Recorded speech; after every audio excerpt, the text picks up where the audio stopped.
২১,৯৫২ সংখ্যাটিকে কোন ক্ষুদ্রতম সংখ্যা দ্বারা গুণ করলে গুণফল পূর্ণবর্গ সংখ্যা হবে? আসলে পূর্ণবর্গ সংখ্যা বানানোর জন্য আমাদের এখানে একটা বড় অঙ্ক আছে, আমরা আগে ছোট একটা অঙ্ক দেখব। আচ্ছা, মনে করেন আমি এখানে ৮ দিয়ে দিলাম।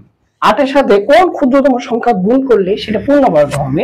এই জন্য এটাকে আমরা কি করবো, আগে উৎপাদকের সাহায্যে বের করে নেব। এইভাবে ৪ দুগুণে ৮, এখানে হবে আমাদের ২ দুগুণে ৪। তাহলে ৮ সমান আমরা লিখতে পারি ২ গুণন ২ গুণন ২। দুটা করে মান একই থাকলে সেটাকে আমরা পূর্ণবর্গ বলতে পারি, ঠিক আছে? তাহলে এখানে ২ স্কয়ার গুণন ২, তাহলে আরেকটা ২ লাগবে, অর্থাৎ যেটা জোড়া ছাড়া থাকবে। এখানে যদি আমি আরেকটা ২ গুণ করি তাহলে এটা জোড়া হয়ে যাবে। সেক্ষেত্রে আমরা কি করতে পারি, পূর্ণবর্গ করার জন্য আমাকে আরেকটা ২ গুণ করতে হবে। এবার আমরা এই অঙ্কটি দেখব। আগে ২১,৯৫২ কে আমরা কি করব, জাস্ট উৎপাদক অনুসারে এর মানটা বের করে নিব, উৎপাদক গুলো।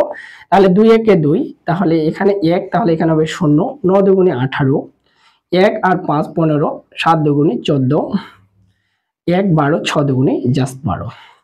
আবারও আমরা ২ দিয়ে দিব, ৫ দুগুণে ১০, ৪ দুগুণে ৮, ৮ দুগুণে ১৬, আবার ৮ দুগুণে ১৬। আবারও ২ দিয়ে দিব, তাহলে এখানে পাবো ২ দুগুণে ৪, ৭ দুগুণে ১৪, ২ দুগুণে ৪, ৪ দুগুণে ৮, ৪ দুগুণে ৮। আবার যদি ২ দিয়ে দেই তাহলে ১, ৩ দুগুণে ৬, এখানে আমরা পেয়ে যাচ্ছি যে ৭ দুগুণে ১৪, ২ দুগুণে ৪। আবার ২ দিয়ে দিলে হবে আমাদের ৬ দুগুণে ১২, তারপরে ৮ দুগুণে ১৬, ৬ দুগুণে ১২। আবার ২ দিয়ে দিলে হবে আমাদের ৩, তারপরে ৪ দুগুণে ৮, ৩ দুগুণে ৬। এবার আমরা এখানে পাচ্ছি ৭ ৩ ১০, ১০ ৩ ১৩। এখানে আর ৩ দিয়ে দেওয়া যাবে না, এটাকে আমাকে কি করতে হবে, ৭ দিয়ে দিতে হবে, ঠিক আছে? যদি ৭ দিয়ে দেই তাহলে এখানে হবে ৪ ৭ ২৮, ৪ ৭ ২৮, ৭ লং ৬৩, তাহলে ৪৯। এবার আবার যদি আমি ৭ দেই তাহলে এখানে পাবো আমরা ৭ ৭ ৪৯, ৭ ৭ কি ৪৯।